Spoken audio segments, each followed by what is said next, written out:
ओम नमः शिवाय। दोस्तों, आपका अपने चैनल प्रियंका अवध पर स्वागत है। मैं प्रियंका पांडे।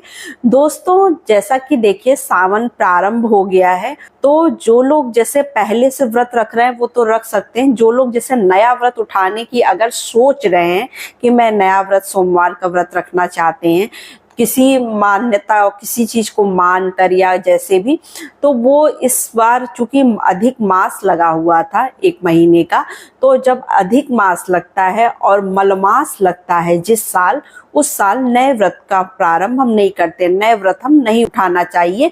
तो आप जैसे कि भोलेनाथ को जल वगैरह चढ़ा सकते हैं और फिर जो है 4 महीने का जो है ये जो विष्णु जी हैं वो योग निद्रा में चले जाते हैं, तो कोई भी मांगलिक कार्यक्रम जो है वो इस 4 महीने तक बंद हो जाता है। जैसे शादी विवाह है, इंगेजमेंट है, करने को तो लोग मुहूर्त वगैरह निकलवा के कर लेते हैं, लेकिन वैसे 4 महीने तक कोई मांगलिक कार्यक्रम नहीं होता है। मुंडन है, शादी विवाह, फिर जब देव उठनी एकादशी होती है उस समय से जो है फिर से नए कार्यक्रम, शादी ब्याह के कार्यक्रम जो है वो प्रारंभ होते हैं, मांगलिक कार्यक्रम प्रारंभ होते हैं।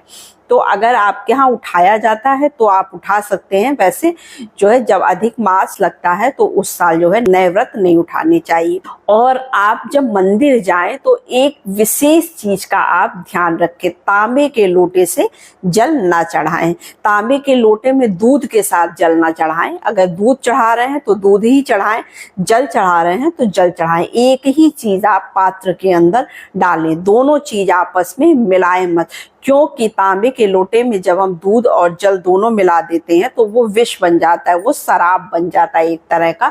तो आप उसको भोलेनाथ को समर्पित ना करें। लोग जो है ये गलती करते हैं और तांबे के लोटे में दूध और जल मिलाकर चढ़ा देते हैं भीड़ की वजह से, कि भीड़ बहुत ज्यादा होती है तो उनको लगता है कि ऐसे चढ़ा दो तो जल्दी से हो जाएगा। मंदिर में सोमवार को भीड़ हो भी जाती है, तो इस बात का आप विशेष ध्यान रखें। और जल अपने घर से लेकर जाएं, जल आप अपने घर से लेकर जाइए। भले ही अगर आपका मंदिर दूर पर है तो आप थोड़ा जल या डाल लीजिए, गंगा जल और पानी, और वहां जाकर अगर नल वगैरह कहीं साफ लगा है तो आप वहां पर पानी भर लीजिएगा, लेकिन जल अपने घर से लेकर जाइएगा। और कभी भी हमें पूरा जल चढ़ाकर खाली लोटा घर लेकर नहीं आना चाहिए।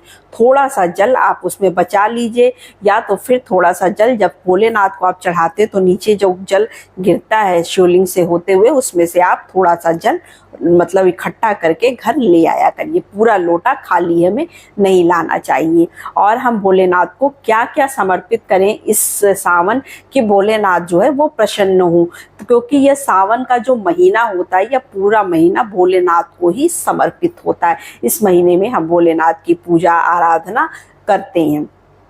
तो बेलपत्र है, भांग है, धतूरा, ये सब चीजें आपको इजीली मार्केट में बिल्कुल आराम से मिल जाती हैं। तो ये सभी चीजें लाकर आप इसको साफ करके जो है रख लीजिए। और भोलेनाथ को जो फल अधिक प्रिय आपको, मतलब इस मौसम में जो फल आ रहे हैं मौसमी, वो फल आप बाबा को भोग जरूर लगाइएगा। अगर आप चाहें, अगर आपकी कोई भी मनोकामना है तो आप पार्थिव शिवलिंग बनाकर भोलेनाथ की पूजा जरूर करिए। तो पार्थिव शिवलिंग हमें कैसे बनाना है, देखिए, या तो आप काली मिट्टी लाकर उससे पार्थिव शिवलिंग बना लीजिए खुद से, या तो फिर आप गमले में जैसे बेल के पेड़ का गमला है या किसी फूल का गमला है, ठीक है, उस गमले में, तुलसी जी के गमले में नहीं बनाया जाता है, और आप फूलों के गमले में बना सकते हैं। बेल का कोई पेड़ है छोटा तो आप उसमें बना सकते हैं, समी पेड़ के गमले में बना सकते हैं। और शिवलिंग हमें कैसा बनाना चाहिए, देखिए इस बात का भी आप विशेष ध्यान रखिए। शिवलिंग हमें हमेशा ऊंचा बनाना चाहिए,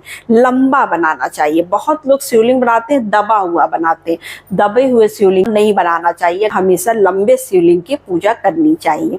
तो आप शिवलिंग बनाकर पूजा कर लीजिए, सब कुछ जैसे आप चढ़ाते हैं वैसे चढ़ा लीजिए। और उसके बाद उसी गमले में जो है आप उसको जो है, जब दीपक आपका शांत हो जाए तब आप उसी गमले में उसको विसर्जित भी कर दीजिए। तो ये बहुत आसान तरीके से आप पार्थिव शिवलिंग बनाकर अपने घर में आपकी कोई भी मनोकामना है तो आप पूजा कर सकते हैं। बहुत लोग पूरा सावन बना के पूजा करते हैं, बहुत लोग सोमवार बनाते हैं। तो जैसा आपके घर होता हो आप वैसा करिएगा। तो ये सभी विशेष बातें हम ध्यान रखते हैं। अब हम जो है जैसे सावन में व्रत रख रहे हैं तो हमें क्या खाना चाहिए, क्या नहीं खाना चाहिए।